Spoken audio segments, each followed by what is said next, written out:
আসসালামু আলাইকুম রহমতুল্লাহি ওয়া বারাকাতুহু। এত পরিমাণে বৃষ্টি হয়েছে যে মসজিদের মাঠে ভরপুর পানি। এখন পর্যন্ত মসজিদে পানি ঢুকে নাই। যাই হোক, মোটামুটি পানি নামতেছে। চারপাশ দিয়ে বাচ্চারা পানিতে খেলাধুলা করতেছে। পানি, প্রচুর পরিমাণে পানি।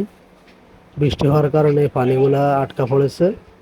মোটামুটি একটা জলাবদ্ধতার সৃষ্টি হয়ে গেছে।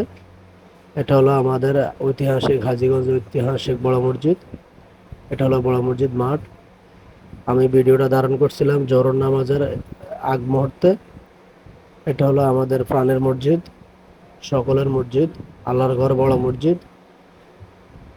মোটামুটি পানি নামা শুরু করেছে। অলরেডি অনেক পানি চলে গেছে, জলাবদ্ধতা কমে যাইতেছে আস্তে আস্তে। তো ধর্মপ্রাণ মুসলমান ভাইগণ সবাই নামাজ আদায় করবেন, হাজীগঞ্জ ঐতিহাসিক বড় মসজিদে আসবেন, অবশ্যই নামাজ আদায় করবেন।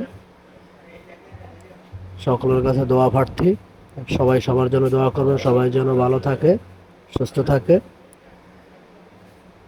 আর দোয়া করবেন যেন বাংলাদেশে বন্যা না দেখা দেয়।